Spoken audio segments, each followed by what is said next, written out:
Hoy es Viernes Santo para la comunidad cristiana, obviamente, en todo el mundo. Y para hablar de la significación que tiene este Viernes Santo, hemos invitado a un experto, al profesor de Filosofía y Ciencias de la Religión, Miguel Pastorino, un habitué, obviamente, de Desayunos y de Calidad de Vida. Miguel, gracias por estar muy buenos días, Juan Carlos, en esta jornada tan especial, ¿no, verdad? ¿Qué significado tiene para la comunidad cristiana este Viernes Santo? Bueno, las fiestas religiosas todas tienen, digamos, una historia, ¿no? Claro. Y a veces con los tiempos va cambiando el sentido y el modo de vivirlo. Claro. Obviamente los cristianos celebran en estos días la fiesta más importante. Pascua. Que es la Pascua, exactamente. El domingo. El domingo, que significa paso, el paso de la muerte a la vida. Es decir, ¿por qué es importante hoy viernes la muerte de Cristo? Porque resucitó. Es decir, para los cristianos creen que Jesús está vivo, por lo tanto, claro, la relación entre celebrar la muerte, no de cualquiera, sino de aquel que los cristianos creen que es Dios hecho hombre, que se entrega por amor a la humanidad, y casi que, si te tuviera que contestar cuál es el sentido más profundo, celebrar que el amor es tan fuerte que es capaz de entregarse en las manos de aquellos que lo rechazan y aún así le sigue gritando que los ama para mostrar que el amor es más fuerte que la muerte. Es decir, el amor es más fuerte, ese es el mensaje. Ese es el mensaje. A veces tal vez se queda un poco en lo folclórico, ¿no? Pero... Y hablando de folclore, vayamos a características muy propias de la uruguayés y de este país, ¿no, verdad?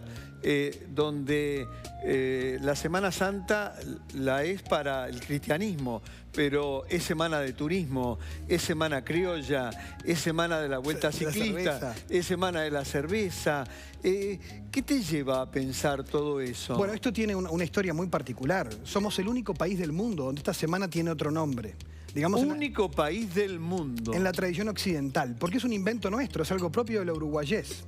Tiene que ver con un conflicto histórico entre el Estado y la Iglesia Católica que ya venía gestándose a finales del siglo XIX, sí, con los jóvenes liberales, con el positivismo, con el jacobinismo, y que cuaja en en todo lo que fue la transformación del cambio con la Constitución, y que en el año 1919, por ley, se decretan nombre a los feriados que eran históricamente religiosos, sí, y cambian de nombre. El 8 de diciembre era el Día de la Inmaculada, Día de las Playas.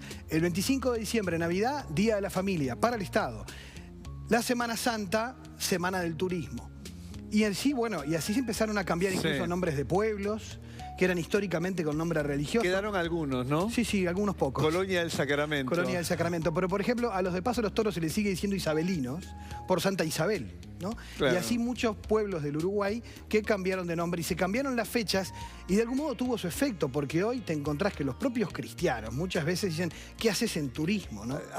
Es decir, tienen su licencia. Absolutamente. Exacto. Y dentro del folclore, digamos, con la importancia que tiene el ayuno y la abstinencia de este Viernes Santo, para muchos se limita, Miguel, a no comer carne. La abstinencia y el significado de este viernes es ese nada más. Bueno, claro, a ver, hay una historia también en el Uruguay muy atípica. A ver. Por ejemplo, en los anticlericales de principios del siglo XX organizaban asados de Viernes Santo frente a las iglesias. Sí. No te O sea, puedo. Esto tiene una historia, ¿no? Pero obviamente yendo a lo espiritual, a lo más claro, simbólico. Claro. Para los cristianos el ayuno tiene un sentido también de abstinencia, pero con un sentido solidario. Por ejemplo, muchas comunidades cristianas, católicas y evangélicas, en este viernes, aquello que renuncian a gastar en comida o en otros gustos, se destina a ayudar a una comunidad más pobre. Ah, qué bueno. Es decir, ese es el sentido. El tema de la carne es simbólico, porque en otra época, hoy para muchos también, era un alimento muy costoso. Claro. Y que no se conseguía siempre. Entonces, renunciar a algo tan importante era un signo de desprendimiento. Hoy a veces algunos obispos, por ejemplo, en Filipinas decían, hay que hacer ayuno de celular, no de carne. ¿No? Ayuno de celular. Hacían como recomendaciones prácticas para decir, no olvidemos el sentido original del ayuno, que es desprenderse de lo material, tener otras prioridades, pensar más en los pobres, y no de repente la cuestión de la carne como algo fijo, ¿no? Claro, claro. Miguel, este viernes está asociado al dolor, ¿no? Sí. Claramente, me gustaría que profundizaras en el tema. Bueno, de hecho, en un programa que tiene tanto que ver con la calidad de vida y con muchas veces con las dolencias, ¿no? Sí. ¿Quién no tiene la pregunta por qué me toca sufrir, ¿no? Sí. ¿Por qué tengo que sufrir Sí. yo? Y aunque el médico me lo explique, Mucha gente se lo cuestiona. yo sigo con la pregunta por qué a mí, ¿no? Exacto. Y de alguna manera las religiones siempre han intentado dar una respuesta que nos da la ciencia, que tiene que ver con el sentido. ¿Con qué sentido yo vivo eso que me toca vivir? Sí. ¿Qué sentido le doy al sufrimiento? Y bueno, y el cristianismo concretamente, la respuesta que da justamente tiene que ver, hoy se celebra de modo particular, y es que Dios no te manda el sufrimiento, eso creen los cristianos, sino que Dios lo asume y lo vive contigo. Porque quien te ama, le duele lo que a vos te duele. Es decir, a quien si le importás a alguien, lo que para vos es importante, para él es importante. Y los cristianos que hoy celebran y ven a Jesús crucificado, es decir, lo que sienten es un Dios cercano que hace suyo mi dolor. Claro. Y ese es tal vez el sentido más profundo para los cristianos de unirse en ese sufrimiento a Dios que se une a mi dolor. Pero es interesante ver que algunos autores no cristianos, como el psiquiatra Viktor Frankl, decía que el sufrimiento no depende de lo que me pasa, sino de cómo yo lo vivo. El dolor es inevitable. Si me duele la rodilla, me va a seguir doliendo. Sí. Ahora, cómo yo sufro por eso depende de mí. Sí. Y es la actitud que yo tomo frente al sufrimiento lo que hace diferente el modo de vivirlo. Sin duda. De ahí que es importante a veces, cuando en fechas como esta se mira a alguien que ha sufrido tanto, decir, bueno, ¿de dónde sacaba la fuerza para vivir lo que vivió? Claro. Y la respuesta, yo creo que además es universal en el mundo, está en el amor. La gente cuando ama, cuando se entrega, incluso para los no creyentes, la gente que cuando ama se sacrifica, parece que es feliz sacrificándose. ¿Por qué? Porque el amor es más fuerte que el sufrimiento, es decir, le da sentido. Vos ves padres que se sacrifican por sus hijos, gente que vive la enfermedad de un modo distinto y la ves incluso feliz en medio de la enfermedad. Decís, pero ¿y este tipo qué le pasa? Es cierto. Bueno, ¿por qué? Porque esa enfermedad tiene un sentido. Y el sentido tiene mucho que ver con el amor, con las personas a las cuales vos te entregás, con las personas por las cuales vos sufrís. Y yo creo que es importante cuando nos toca sufrir, no preguntarnos solo por qué me toca sufrir, sino qué sentido tiene para mí esto, ¿no? Claro. Es decir, cómo le puedo encontrar a esto un sentido y desde allí descubrir también que aquellas personas que me aman me hacen vivir mi sufrimiento, mi dolor de otra manera. Claro. Aquellas personas a las que yo amo hace que me dan una fuerza para sobreponerme a muchas cosas. Hay gente que a veces vos la ves sufriendo cosas que para otros son relativas. ¿Sí? ¿Por qué se hunde tan rápido? Y empezás a averiguar y a preguntar y ves, no le encuentras sentido a nada.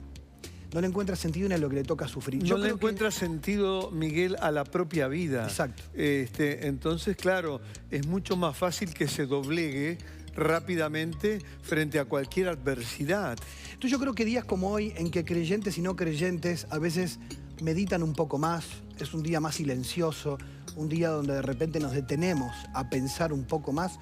Bueno, creo que es un día para preguntarnos si el amor no debería ser siempre la fuerza de nuestra vida, que nos hace más fuertes en todas las cosas, ¿no? Estupenda reflexión. Y esto está asociado al Vía Crucis de hoy viernes. Sí, claro. Y el significado de las 14 estaciones, Miguel. Bueno, esas 14 estaciones se fueron construyendo en la tradición cristiana, en la tradición. y que son como momentos de esa pasión, de ese sufrimiento de Jesús. Claro. Donde hoy, por ejemplo, esta noche en el Cerro, es imponente esa celebración, Sí. se celebra un Vía Crucis, que incluso participa el cardenal Sturla, donde sube la gente desde Grecia y Carlos María Ramírez hasta la cima del Cerro de Montevideo, con antorchas en la noche, y donde van parando en esas estaciones, que se ha vuelto algo también donde incluso gente no creyente participa, porque le impacta y le conmueve que la gente se detenga a meditar y a reflexionar sobre todos los sufrimientos que aquejan a los uruguayos y unirnos todos también a rezar por ese sufrimiento de tantos y hacernos uno con el dolor de los demás. Yo creo que es una celebración muy emotiva también desde ese lugar. Por eso te lo pregunté, digamos, porque acá en nuestro país se da, y ni que hablar, en el Vaticano, encabezado por el propio Papa, ¿no, Miguel? Sí, que el Papa Francisco, bueno, y los papas anteriores en los Vía Crucis han tenido gestos muy particulares con espacios o lugares de mucho sufrimiento, ¿no? De visita a una cárcel en Roma, de ir a celebrar con aquellos que están sufriendo, donde, como han enseñado siempre los cristianos, ¿dónde está Jesús crucificado? En los que más sufren. Entonces el cristiano siente que, acercándose a aquel que más sufre, me estoy acercando a Dios. Miguel, un placer realmente de haberte recibido en este Viernes Santo, porque creo que le has brindado un sinfín de explicaciones a la teleaudiencia, creyente o no creyente. Sí, porque de hecho culturalmente es interesante saberlo. Absolutamente, y resaltando el valor del amor. Me pareció eso, digamos, una rúbrica fantástica. Bueno, te agradezco a ti. Hasta cualquier otro momento. Ahora pausa y continúa, como siempre, Desayunos Informales. Para ese audio.